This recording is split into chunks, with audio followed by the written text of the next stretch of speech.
The resin procedure, otherwise called the transurethral water vaporization of the prostate or steam treatment, has been around now for approximately 7 years, and it has proven to be a very useful new additional technique to manage our patients with symptomatic benign prostate enlargement.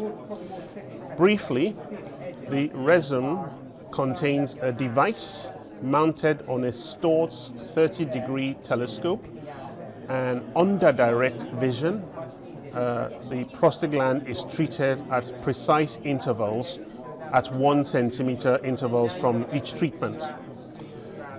The purpose of the treatment is to inject steam into the prostate, and that kills off prostatic tissue by convectional heat delivery. And these treatments deliver lesions which will eventually be absorbed by healing of the body, leaving a cavity in the prostate, allowing improvement in lower urinary tract symptoms. Each treatment takes approximately 9 seconds. And the theory behind it is that once any tissue is heated above 70 degrees centigrade, it'll die. So tissue is ablated with wet heat. In a minute, I will demonstrate how this works in practice. But in principle, after doing a thorough and quick urethroscopy and cystoscopy, one identifies the bladder neck and comes down initially in the lateral plane to treat prostate tissue at 1 centimeter intervals. And then if there is a median lobe, that can also be separately treated. The benefits of resin are clear. One, it has a significantly lower bleeding risk. It has a significantly lower risk of causing the typical sexual-related side effects we associate with bladder outlet surgery, such as erectile dysfunction or bladder or retrograde ejaculation or ejaculatory dysfunction, such that the resin treatment has negligible risk of causing erectile dysfunction, with about a 10% risk of causing ejaculatory dysfunction. It's a very safe technique, and the one important thing is that it should only be used in prostate glands typically 80 cc or less. And an important additional counseling point for our patients is that they have to go home with a catheter for anything between 3 and 7 days, depending on the size of the prostate. The first thing, as you can see from this simulated display, is that one can see the resin device ready to go outside the patient. And the first thing to do before introducing this device into the patient is to deploy the needle as such, and then do a first 9-second treatment outside the patient. That serves the purpose of pressurizing the system and ensuring that the energy delivery to the tissues later on is optimal.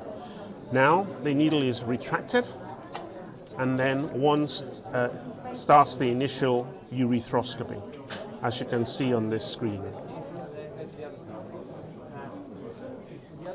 So here we are in the urethra, just with the verum montanum in the midline at 6 o'clock, and I'm going on past the prostate, right and left lobes into the bladder. It is typically easy to see the right ureteric orifice and the left ureteric orifice, and then one withdraws. And the important thing to realize is that in this view, the image we're seeing is 0.5 centimeter from the end of the device to the end of the view. That is 0.5 centimeter, and therefore we deliberately start by measuring the length of the prostate from the bladder neck to the veru as such. So that is 0.5 centimeter, 0.5 centimeter, that's 1 centimeter, 0.5 centimeter, 0.5 centimeter, that's 2 centimeters. So I can anticipate, therefore, that this prostate gland will require at least 2 treatments. These treatments, certainly for the lateral lobes, need to be delivered directly laterally, as you can see in this video. So once again, careful measurement of half a centimeter, and then the first treatment goes there for a 9-second treatment cycle. The purpose of this, of course, is to avoid the bladder neck and reduce ejaculatory dysfunction. At 9 seconds, the machine gives a bleep that allows us to know that the treatment is completed. It's always nice to wait a couple of seconds before withdrawing the needle, and then one can then start proceeding to the next point of the treatment. In a slightly small prostate like this, I opt to go back down to the verum montanum, look at it, and then gently go back in, move laterally, readiness to deliver the second and final treatment to the left lobe of the prostate, as you can see in the video. Once again, 9 seconds. Very important to keep the instrument still so that one doesn't distract tissues and therefore lose steam. Next is to treat the right lobe of the prostate. Once again, one goes back into the bladder neck, swivels laterally, and once again does similar measurements. Half a centimeter, and then the first treatment to this lobe. Again, trying to keep still. The machine gives prompts for when the treatment is finished. Wait a couple of seconds and then retract the needle. And then once again, as I did on the right side, I'm going down to the veru to visualize it before going back in to deliver the second and final treatment to the right lobe. One important point is that the black line on the needle should be submerged within the tissue in order to maximize the effect. If there's any concern that the bladder is full, then the bladder needs to be emptied before coming back to finish the treatment. Right, so here we are. We're going to talk about the temporary implantable nitinol device, iTINs.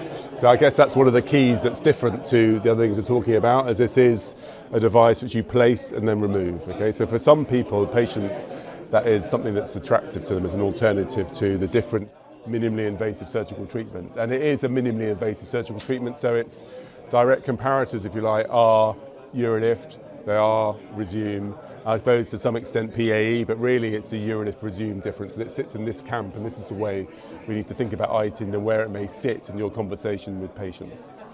So this is the second generation, here's one here, and the device essentially is made up of 3 bits, so 3 twines, 12 o'clock, 5 o'clock, 7 o'clock, and it's got this little tongue, or anchoring leaflet as they call it. So this is the bit that you worry about as the surgeon in inverted commas, but actually the work is done by these 3 twines that when they're sitting in is compressed, and then over time, under pressure, it will expand and cause pressure necrosis. So you're basically making 3 longitudinal incisions across the bladder neck and through the prostate, remodeling. So that's the phrase that is used, remodel the prostate. So here we are, those are the 3 pressure struts.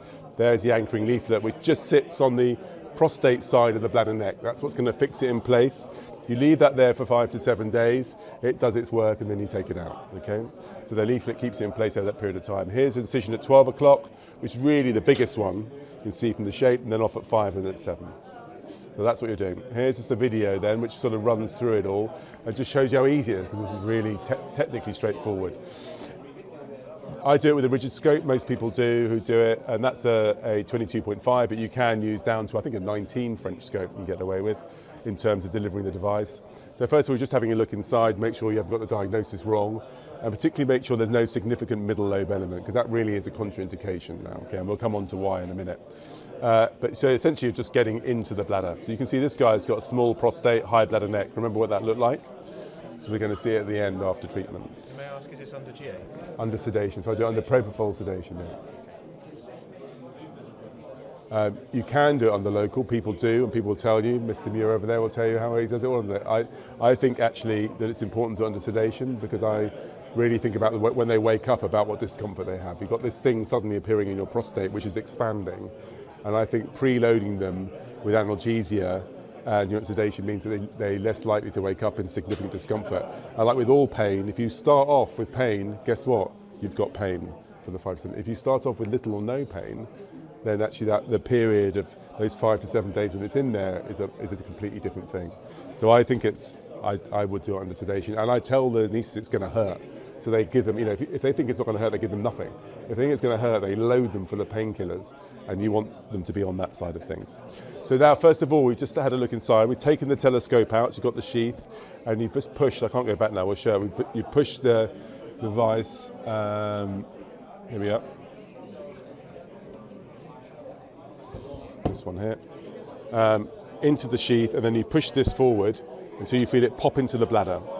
You then take this bit out, take the sheath out and reassemble a cystoscope, put it back together again, and have a look alongside this, okay? So you want to keep this at 6 o'clock, and you're going to orientate the device within the bladder so that the tongue is at 6 o'clock, okay? So you can rotate it, tongue's at 6 o'clock, and then move your camera up there, you can see it at 6 o'clock there now. Then if you move your tip of your telescope back to kind of just this side of the bladder neck, and then pull back the device, holding the scope steady, slowly, slowly, slowly, to pull that leaflet, there's the leaflet there, over the bladder neck, and slides into position just there, and that's it, job done. Out with the scope, and then you're left with this bit of plastic here that sort of, now you just, in the old video there, you cut it to release the string, but you'd actually just pull it now. And then you can slide this plastic off, and they're left with a piece of string like this, which is then hanging out the willy. And I rolled it up like that and stick it to the penis. It seems to work really well. Hardly anybody comes back with it off, actually, amazingly. And I put a bit of non-paper tape. I don't care, it doesn't matter what you use, but the paper gets wet and falls off. They come back 5 to 7 days later. In that time, those struts have been expanding, and so you're creating this kind of Mercedes-Benz remodeling.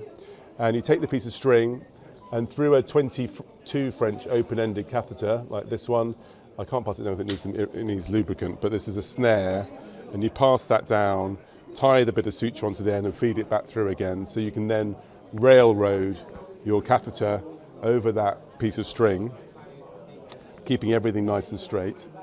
So that's just set up there now, just put a bit more jelly in, and this is the bit we now do under local in the clinic. I did do some under sedation to start with to get used that I knew I was collapsing it nicely, because you can imagine if it's not collapsed down, pulling it out wouldn't be very nice. Yeah. So now there we are, string down there, I'm just sliding it down, keeping everything firm, and what you're looking to do is engage the knobble there into the end, and then putting the string, you can collapse it. Once you're fixed, you can pull that back and collapse it. Yeah, absolutely. And then once it's collapsed in there, you just take it out. And this is when I was doing the sedation, so having a look at, just trying to get video basically. But this is the same guy. So do you remember his bladder neck? It was, and that's what it looks like now. So it's created those 3 channels, I say particularly the 12 o'clock one, and really opened it up really nicely. It's not taking away lateral lobes, it's not doing anything like that. It's about these incisions through the prostate. It's about remodeling. So, where are we with this device? Because most of you may not have heard about it even. Actually, it's been around quite a long period of time. And they first went to the NICE Interventional Procedures Committee about 2018, so even 17, with the data at that time. And that came back as saying that essentially it was only for research, it's experimental.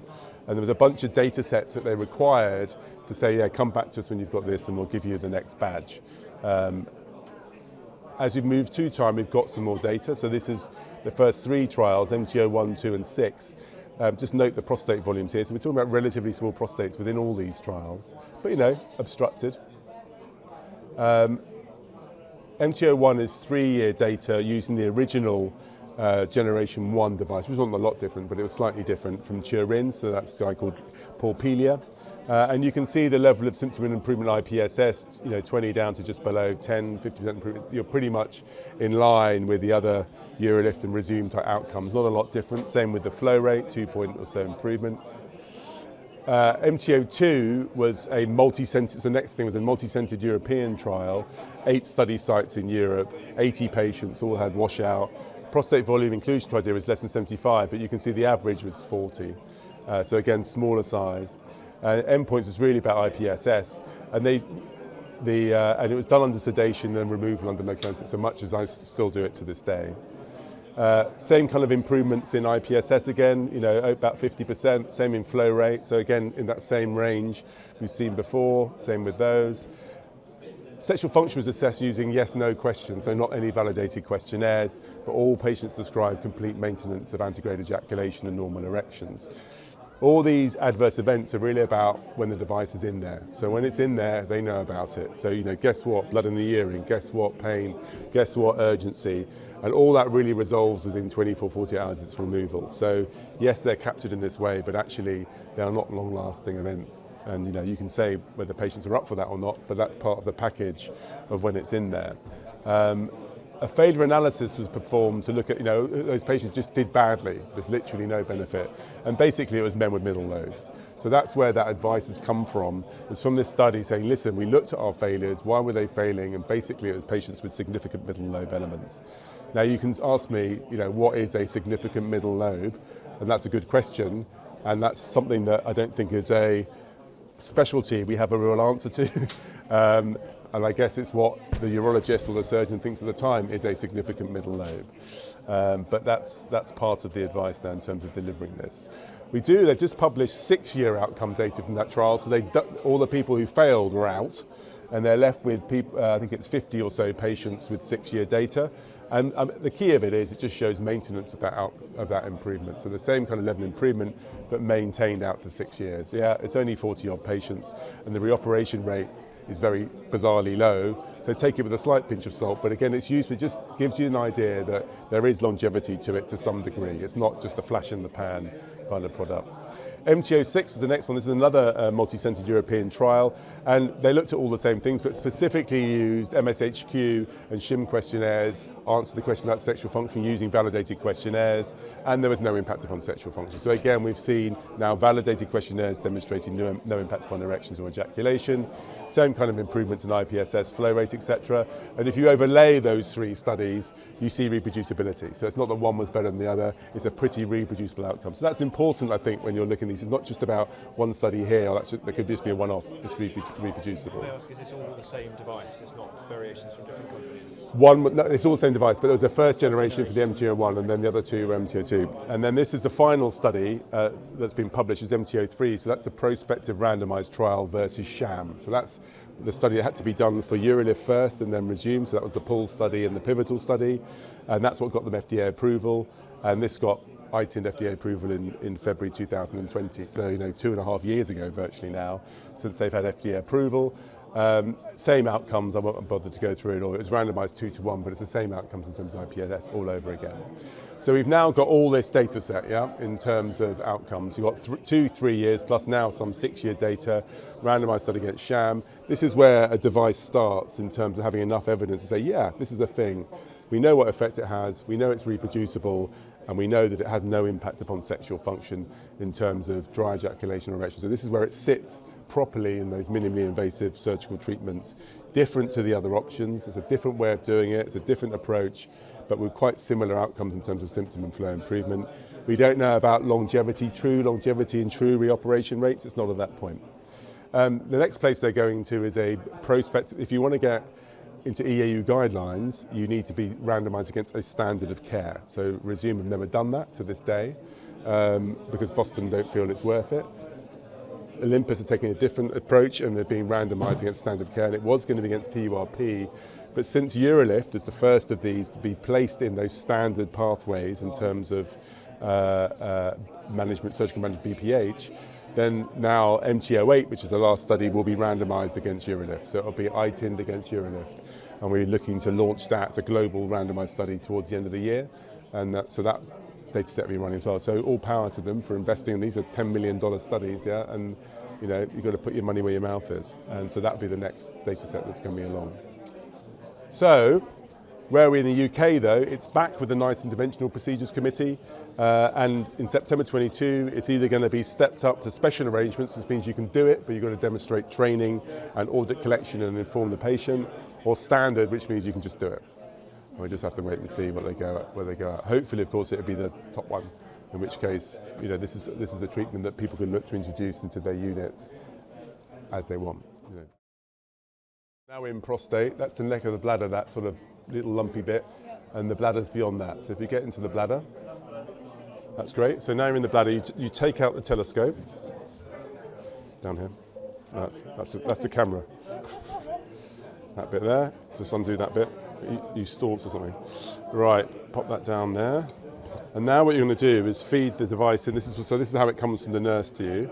You pop that in there like that. Go on, you pop it in. Go on, you do it. Go on. Put your thumb on that like that, and then push that in now. Just slowly, slowly, slowly. Yeah, it's not a race. It's not a race. And you'll feel it go pop. I think that was it. So the device is now in the bladder. Okay. So now you remove the introducer sheath. Let's slip that bit there. That's it. Give that to me. And then you're going to keep that still and remove the cystoscope sheath, if you remember. No, just pull the whole thing out. Pull the whole thing out like that, yeah. Go on, that's it. It's all a bit stiff. So we won't, and normally, once you're out now, you'll put the whole scope set back together again, but we won't because it's all a bit tight. So if you just go straight in with the telescope by itself, and what you want to do is hold this, so you're just with your thumb just gently down, so when you go in, you're just sitting above it, so it's at 6 o'clock all the time. That's it, good. All the way into the bladder again, there's the bladder. Great, so now you want to see it there, and you're going to make sure you're 12 o'clock, 12 o'clock, so that's important, and then rotate it so that the anchoring leaflet is at 6 o'clock. There you are.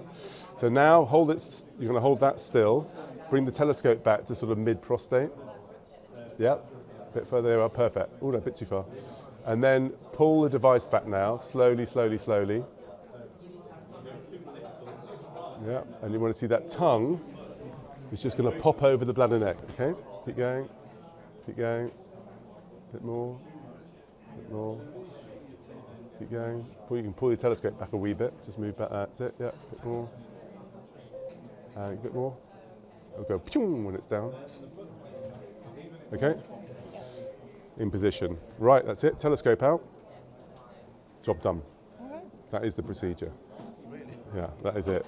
And then all you do is, if you remember on the video, you cut it, but now you don't, you just pull the string, slide this bit off, that leaves you the piece of string, tie it all up, put it on the old boy, and you're good to go. Leave that in for 5 to 7 days, and then if you remember, it's the catheter with the snare down that, get hold of the string, railroad it through, collapse it down, take it out. So is that open-ended catheter, just any open-ended catheter? There aren't that many available. Yeah, so not a night in. So it's this one. Okay. This is the only one. But it's made by, it's Rouge, I think, yeah. It's just a standard open-ended. Yeah, yeah. But there's not many of the companies make the 22. So it's, you are slightly limited, but it's the same. Yeah. So for insertion and then removal, do you refrigerate the instiller gel like one would do for Urolift? Or? You can if you fancy. Okay, but it's not your... To be honest, I've got somebody who does that for me. But yeah, no, we just pop the gel down and then just, it's really about getting that art of engaging the little plastic knobble so you know you've collapsed it, and then it's fine. It's when you haven't got that, if you don't engage and you try and pull it out half expanded or fully expanded, you've really lost a friend quite quickly. So it's just, that's why I did certainly the first few ones on the station in and out, and you get a real feel for it, and then you know that you're not going to upset people too much. So we're doing here green light laser prostatectomy. This is a surgical technique in which we use green light laser, which is for wavelength of 532 nanometers. It's a procedure where we use laser fiber which fires sideways, and we use it to ablate the tissue of an obstructing prostate to allow to have a de-obstructed prostatic fossa to improve on the patient's lower urinary tract symptoms. Here we have a 50-gram prostate where it is a bit vascular as well with a middle lobe. We do the cystoscopy, we assess the bladder, we look for the ureteric orifices, and then we go back, we set the energy which I would put at 180 right from the beginning, and coagulation of 40 watts. So I will get the laser ready, and the very first step that I would do is to go at 1 and 11 o'clock to create an anterior washing channel. The laser fiber will need to be very close to the tissue, less than 1 fiber away, but not touching the tissue. And the fiber itself and the laser has to be perpendicular to the tissue. So we would get the highest laser density as possible. So you see here that there's bubbles which are coming out. The bigger the bubbles, the better the vaporization. So we're creating this anterior channel to allow for a better washing channel without attempting to laser the middle lobe right from the beginning. So I'll go to the other side.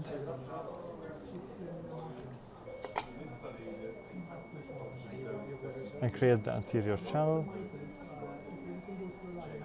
One thing which we haven't mentioned is that at the beginning of the case, we need to look for the verumontanum, but also to look for the sphincter, which should definitely be spared. So we created this anterior channel. I will continue. As you can see, my laser fiber is always steady. I don't push and pull on it. It has to always be steady. I like to have the ridge, which you can see here, right in front of us. So it will allow me to keep the laser in focus. So I'll create the anterior channel, because often what happens, many laser users in their learning curve, they try to avoid lasering the anterior channel, and that ends up with obstructing tissue in the future. So we can see here that we opened up a little bit the anterior channel. The next step would be, if there are lateral lobes, to try to laser the lateral lobes back to the verumontanum to continue allowing for a good washing channel. So I will be taking them down, and as you see, as close as possible to the prostatic tissue. So we're opening as much as we can the prostatic fossa. And you look down and you see where the verumontanum is. I'll go to the other side and to open up the prostate to deobstruct the lateral lobes. By doing this, we are allowing for as good a flow as possible throughout the prostatic fossa to prevent any loss of vision due to bleeding. Of course, if we encounter a bleeder, then we would want to stop that. And we can do that with coagulation. As you can see, I'm not fully going down to capsule on the lateral lobes, just because my aim here is to create a washing channel.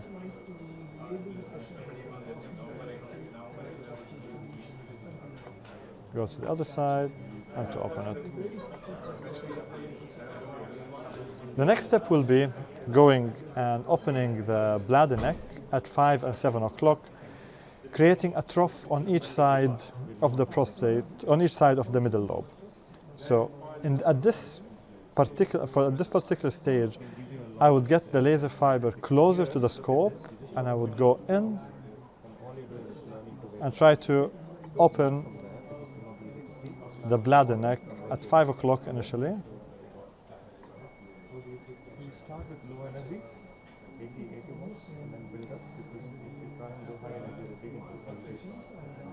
And as you see, I'm trying to create a trough on one side of the middle lobe. If you look here, you see that the ureteric orifices are still far away, so I would need to take it down a little bit more until I see the bladder neck fibers.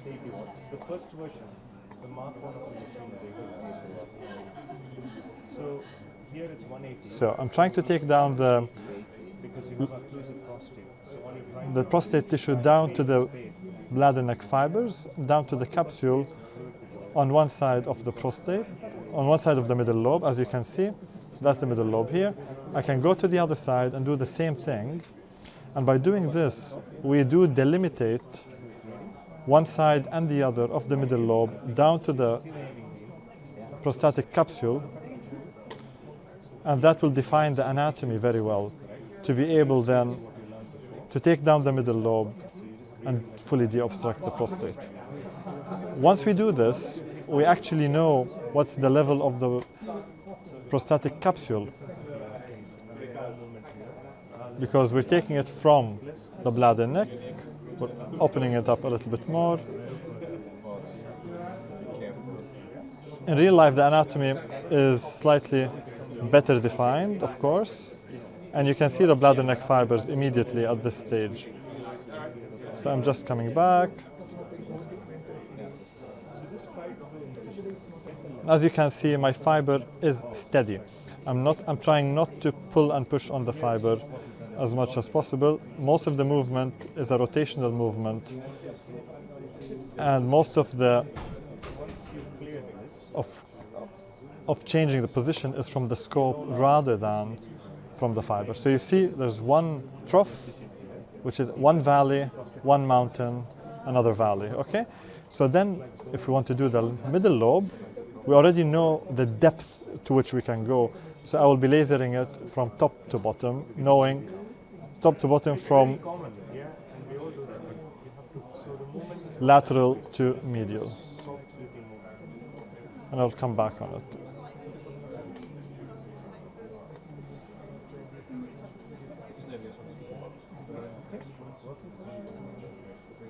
So that's basically how we are taking down the prostatic fossa, to take down the prostate, to open up a nice, wide open prostatic fossa.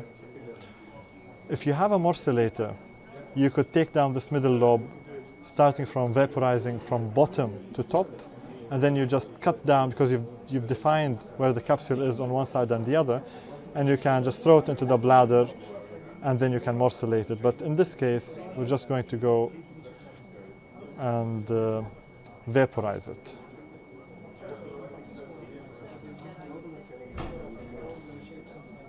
And we're doing this with 180 watts, and you see how it's just going.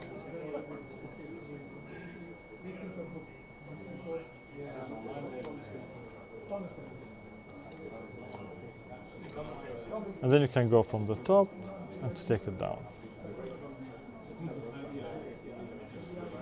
Of course, the tissue interaction in real life is much better, and you have a better control of what you're doing.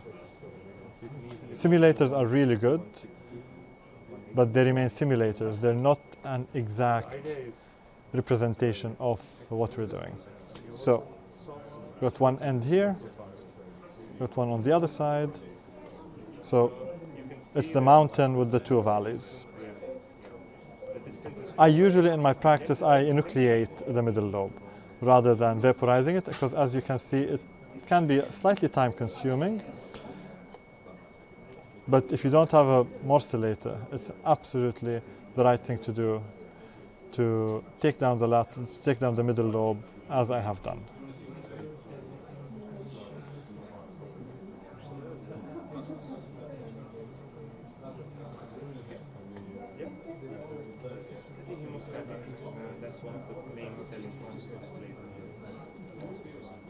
The advantage of green light laser prostatectomy is that it's a very safe procedure. It's a procedure which is recommended for patients with bladder outflow obstruction and has a better safety profile, especially from a hemostatic point of view when compared to TURP.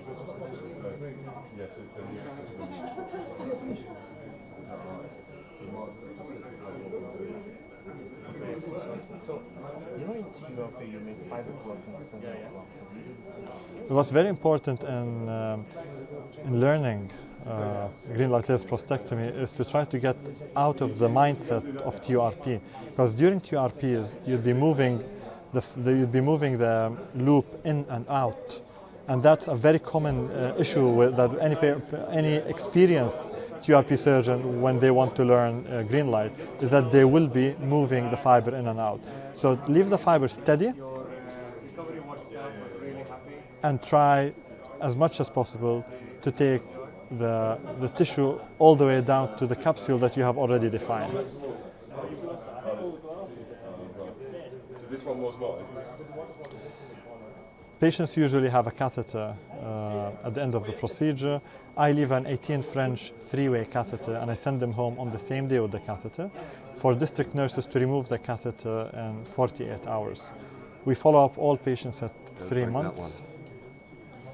So we follow the patients at 3 months with uroflow investigations and repeated PROMs, bladder diary in a BPH follow-up clinic.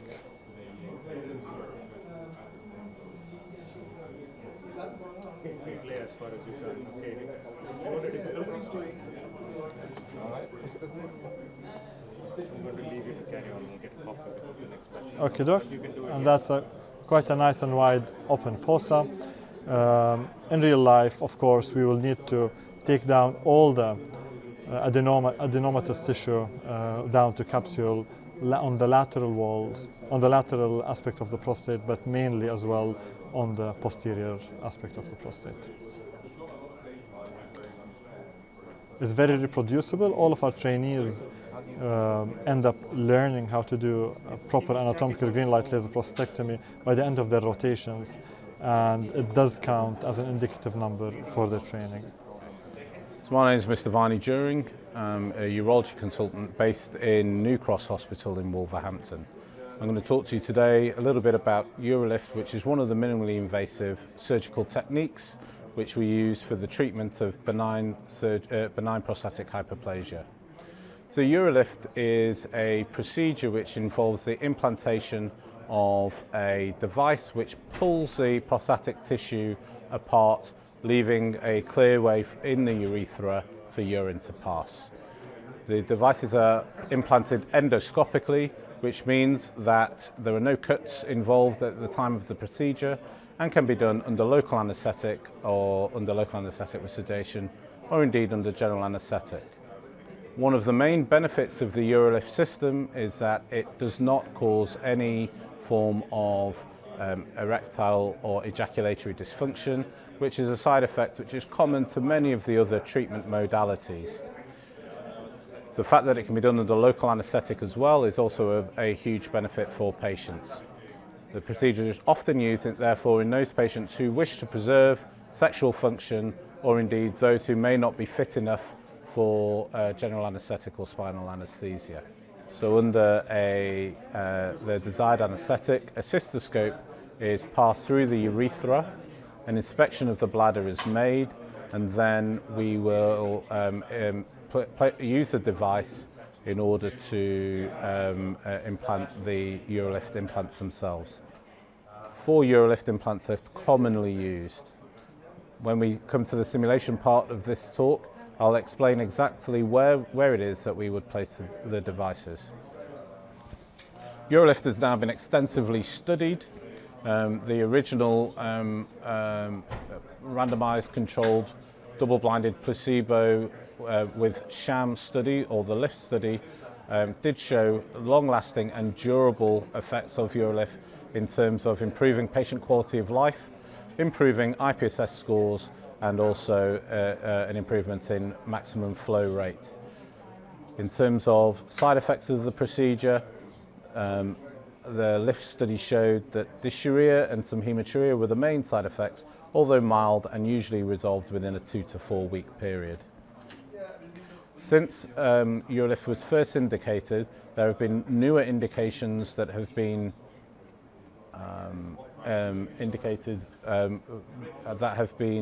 studied, such as median lobe and also acute urinary retention.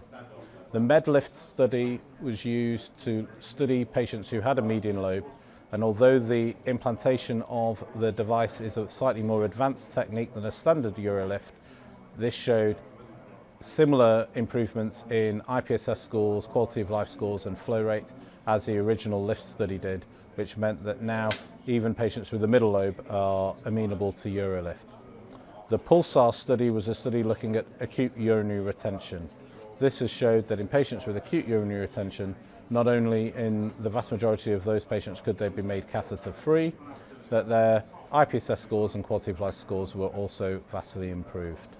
The aim of the Urolift is to create an anterior channel, and so for urologists we're not trying to create a TURP type channel where the whole of the prostatic tissue is moved out of the way. What we want is an anterior channel. So we're going to start by placing 2 implants on either side of the bladder neck, at 1.5 centimeters back from the bladder neck so that they're not overlapping. And as I say, if we can try and get those 2 sutures in the same plane. So first of all, we would do a full cystoscopy. So if you enter the bladder, let's do a cystoscopy, just to ensure that there's no other pathology available. As this is a simulation, we know that there won't be any pathology. The next thing that would happen would be introduction of the Urolift implantable device. The first thing that you're going to do is you're going to rotate. At the time of rotation, we'll make sure that the camera stays in a neutral position. And then as you're right-handed, we're going to deal with the left lobe of the prostate first. So if you place the device at the level of the bladder neck to begin with and in the anterior channel of the prostate. So if you drop your hand slightly, that's excellent, and then move back about 1.5 centimeters. So just a little bit more, that should do. Okay, now we're going to have 20 degrees of angulation and compression of the tissue. That's great, but try and keep your eyes on the screen so that you don't slip back. So if you try and keep your eyes on the screen. Now here's the challenge, which will be to keep your eyes on the screen, to unlock the device. That's it. Then first you're going to fire the needle by squeezing the blue lever, and then the blue and grey together. Excellent. So now the needle and the suture have been deployed. And to reduce bleeding, if you move away from into the midline, that's it, and then push forward, stop. As you can see, there's a white line which you can see. We want this white line to be halfway across the window, and then we'll cut. And that has been shown to give a good degree of tension. So if you cut by, up towards, that's it. And then before you go back into the bladder, you can actually visualize your previous Urolift implant. And there it is. So now we would go into the bladder. And in real life, at this point, we would then empty the bladder so that the patient no longer has a full bladder, which we'll do simply by changing over. Let's get you a new implant ready. If you relax a second. Okay, and if you take hold of that again for me, and then there. So we're now going to do an identical procedure on the left side. I usually advocate using one's left hand rather than crossing the hands as you're demonstrating. So if you use your left hand, and then exactly, if we come back again to the bladder neck in the anterior channel. So if it's just gentle movement, so we only want to come back 1.5 centimeters, so we're quite far back here. But if you drop your hand slightly, that's it, that's in the anterior channel now. And then we're going to move back 1.5 centimeters, which is probably about here on this simulator, which is not quite the same as real life. 20 degrees of angulation, that's perfect. And then once again, without taking our eyes off the screen, if you try and unlock. Now we're going to fire the needle, deploy the capsular tab, excellent, and then gently move into the midline until you see that that's it, and then cut. That's excellent, and then you can see what you have achieved. And in actual fact, on this simulator, we can also get a top view, so that will show us where we are. So we were a little bit further back. It's a little bit uneven, but the implants have both been deployed and are beginning to create a channel, actually more in the distal part of the prostate here. With this sort of appearance, it's possible to then go and put two more in closer to the bladder neck, which would be absolutely fine. Often we'll do these procedures on patients, and as long as there's not too much bleeding, we wouldn't catheterize as a standard, and the patients can go home the same day, depending on their level of anesthesia. Do we do the anterior ones? You can do. You can. Should we do that for you? Yeah. It's nice to see that view, what's actually Yeah, what you've actually achieved. So it's the simulator. I think when you try and move back a centimetre and a half on here, it moves back a lot more than it would do in real life. I think. Yeah, yeah. I don't think if you'd come back. Sorry, I need to do one more thing before you do that. In real life, the amount of movement that you did was absolutely fine. So you can see there now. If you come back, so you want to make sure you're not hanging. Yep. So you could do one out there. That's it. So your hands are drifting as you're compressing. What you're going to try to avoid is rubbing on the mucosa, because if you rub on the mucosa, it makes it bleed. Absolutely. I'd come back a little bit. No, a little bit proximal would be the word, but that's fine. That would be fine. So you can fire it there. So it's actually, yep. Then blue, then blue-grey. That's excellent. Come off the. So it's only slightly in towards the midline, and then you advance towards the bladder. Okay. And then cut. That's wonderful. And then have a look. So I always inspect to ensure that the implant is not hanging over the bladder neck, and you can see that that's quite nice. I would only say you're possibly a little bit low. You should probably have been slightly more. So anterior here is up, if you like. Yeah. Yep. So we can do another one on the other side if you so wish. Nobody really. No, we're okay. So that's it. Left-handed procedure. So make sure that you're anterior, that's really good. Centimetre and a half back, which you can now use your other screen as a cheat. That's very good. 20 degrees of angulation. So when you want to be anterior, don't rotate. So the temptation is to rotate, but it's not that. Keep it horizontal, but drop your hands. Exactly. And then one would deploy. Oh. Too fast. Yeah, so it's an issue with the simulator that it's actually quite difficult to do what you've done in real life, which is to start with the grey as well.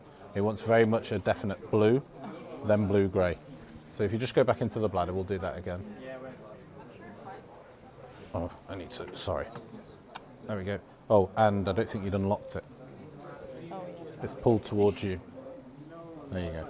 So let's do that again. So with your left hand, we're going to come towards the bladder neck in the anterior, yeah, that's it, the anterior channel by dropping your hands. That's it. Compression at 20 degrees. And then you're going to unlock, deploy the needle. Ah, did it again. Yeah, you were too fast at the, it's not you. It's a simulator. But you get the idea. Thank you for your patience. No, it's absolutely fine.